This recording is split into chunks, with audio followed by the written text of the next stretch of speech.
রাত তখন 1টা। আমরা একটি প্রাইভেট গাড়িতে করে ঢাকার উদ্দেশ্যে ছুটে চলেছি।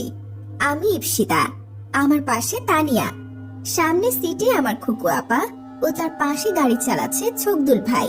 উদ্দেশ্য হলো ঢাকার কিছু দর্শনীয় স্থান ঘুরে দেখা। আমাদের গাড়িটি নদী পার হওয়ার জন্য ফেরিতে উঠতে আমি ও তানিয়া গাড়ি থেকে নেমে গেলাম। এবার দেখলাম একটি লাশবাহী অ্যাম্বুলেন্স সোজা এসে আমাদের গাড়ির পাশে অবস্থান নিল। উদ্দেশ্য এই নদী পার হওয়া। বেশ কিছু সময় পর আমরা নদীর ওপারে পৌঁছে গেলাম। গাড়িতে উঠতে যেয়ে তানিয়া অ্যাম্বুলেন্সের ভেতর থেকে শুনতে পেল, ভাই, এই মরা লাশ তো কিছুক্ষণ পর পর নড়ে উঠছে। তানিয়া বেশ হকচকিয়ে গেল আর সাথে সাথে গাড়িতে উঠে বসলো। আমি ওর চোখ মুখ দেখে বুঝতে পারলাম কিছু একটা হয়েছে। ওকে এই ব্যাপারে জিজ্ঞেস করতে ও কিছুই বলতে চাইল না। এবার আমি ওর হাত চেপে ধরলাম এবং বুঝালাম যে ওর সাথে কি হয়েছে তা আমাকে বলা লাগবেই। এবার তানিয়া আমাকে ওই অ্যাম্বুলেন্সের ঘটনাটা বলল। শুনে আমিও বেশ হতবাক হয়ে গেলাম। খুকু আপা খুবই হাসির মানুষ। তিনি যেখানেই যান হাসি ঠাট্টার মাধ্যমে জমিয়ে রাখেন।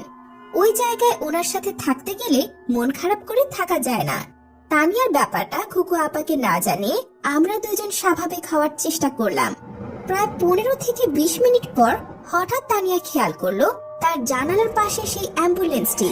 ও ভয় শিউরে উঠল এবং আমার হাত চেপে ধরলো। আমি ওর অবস্থাটা কিছু বুঝতে পারছিলাম। এবার আমি ছকদুল ভাইকে বললাম, ছকদুল ভাই, গাড়িটা একটু আস্তে চালান।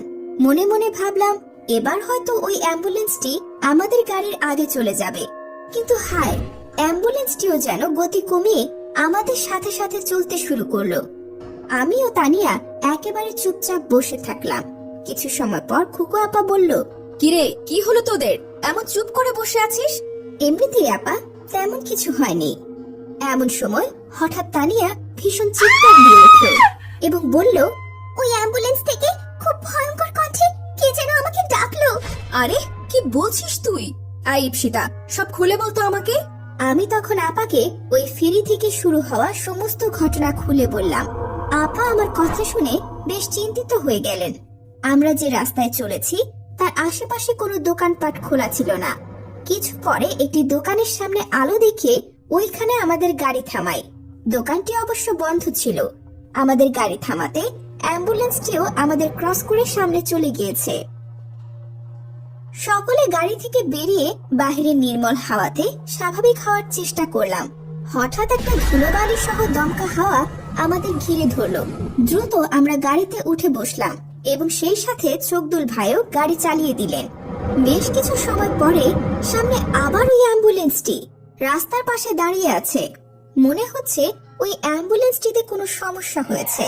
অ্যাম্বুলেন্সের পাশ দিয়ে যেতেই হঠাৎ অ্যাম্বুলেন্সটির জানালা খুলে গেল এবং সাথে সাথে এক উৎকট লাশ পোড়া গন্ধ আমাদের গাড়িতে প্রবেশ করলো এবং সেই সাথে ওই অ্যাম্বুলেন্সটির ভেতর থেকে একটি বাচ্চার কান্না ভেসে আসলো।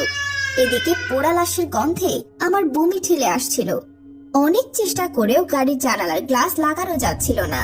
খুকু আপা তার মোবাইল থেকে তার পরিচিত একজন হুজুরকে ফোন করার চেষ্টা করছে, কিন্তু নেটওয়ার্ক না থাকায় ফোন করা সম্ভব হচ্ছিল না। এদিকে তানিয়া ভীষণ ভয়ে চোখ বন্ধ করে গাড়ির সিটে বসে আছে। বেশ কিছু সময় এভাবে কাটার পর সে পোড়া লাশের গন্ধটা কমতে শুরু করেছে। হঠাৎ ছকদুল ভাই গাড়ির ব্রেক চেপে গাড়ি থামালেন। সাথে সাথে খুকু আপা জিজ্ঞেস করলেন, আরে, কি হলো? গাড়ি থামালে কেন?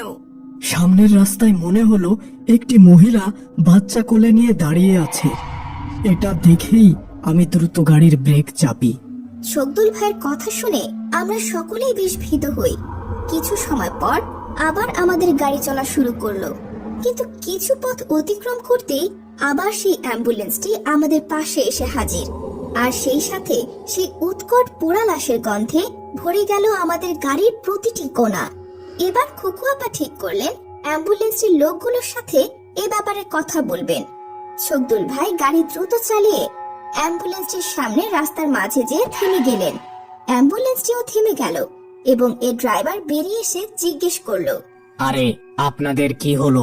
এভাবে রাস্তার মাঝে গাড়ি থামালেন? আমরা এমনিতেই ভীষণ বিপদে আছি। তখন ছকদুল ভাই সমস্ত ঘটনা ওই অ্যাম্বুলেন্সটির ড্রাইভারটিকে বললেন। এবার ড্রাইভারটি বেশ চিন্তিত মুখে বললেন, ও আচ্ছা, আপনাদের সাথেও তাহলে এইসব অস্বাভাবিক ঘটনা ঘটছে।